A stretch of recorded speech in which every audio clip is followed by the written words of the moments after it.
everyone. So today we will discuss about no consideration no contract under Indian Contract Act 1872. In a contract law, whenever someone makes a promise, the other person must give something in return, and that something in return is called the consideration. Consideration is the price agreed to be paid by the promisee for the obligation of the promiser. Here, promiser is the person who makes the promise and the promisee is the person who receives the promise. I'll give you an example. If A promised to sell his bike to B for 50,000, A is the promiser, B is the promisee, and 50,000 is the consideration.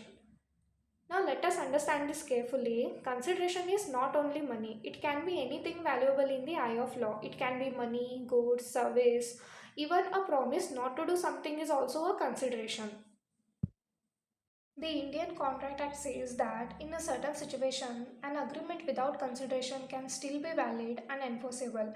Let us understand them one by one. If the agreement is made out of natural love and affection, it can be still valid.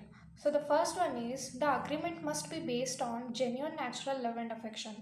This means promise should be arises from the real emotion bond and not from the business motive or any other pressure. The second one is the parties must be in a real relationship. This means it include close family members such as husband, wife, parents, child or sibling.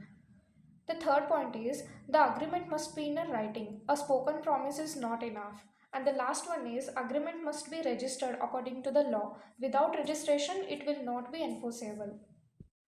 For example, if a husband writes and registers a document promising to give a property to his wife because of natural love and affection, this agreement is valid, even though the wife gives nothing in return. So remember, no consideration, no contract, but natural love and affection is the important exception if all the conditions are satisfied. Now we'll understand compensation for the past voluntary services. Normally, in a contract law, consideration must be given at the time of agreement. If someone did something in the past and later you promise to pay them, that promise is usually not valid. And there is an important exception. It says that if a person has already done something voluntarily for you and later you promise to compensate them, that promise can be legally enforceable. However, service must be done voluntarily and it must have been done for the promiser, and the promiser must have been alive or in existence at the time of agreement, and there must be a clear intention to compensate. If these conditions are satisfied, the agreement is valid even though the service was done in the past. Now we'll understand time barred debt. If someone owes money but it is too late to claim it, the law usually does not allow the another person to get it. However, if the person who owes money write and sign the promise to pay, the promise is valid even without receiving anything in return. For example, a long time ago, A borrowed 60,000 from C, and now law says that C cannot ask for that money because it is too late.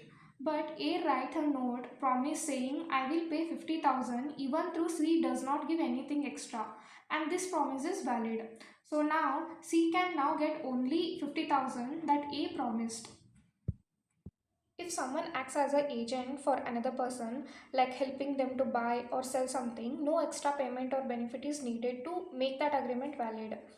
In real life, some agreement don't need anything in return to be valid. Take agency for example. If your friend asks you to help to sell their phone, you agreed to sell it for them even if they don't pay you.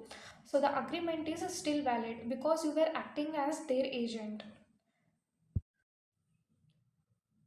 When a gift is fully given, it is valid even without anything in return and no consideration is needed. For example, if you give your neighbor a new book as a gift and as soon as you hand it over, the gift belongs to them and nothing else need to be happen.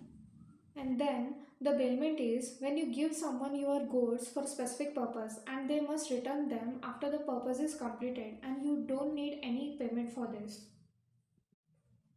And finally, promise for charity is also valid even without any consideration. Imagine Mr. A promised to donate money to build a temple, and temple organizer started buying material trusting that promise.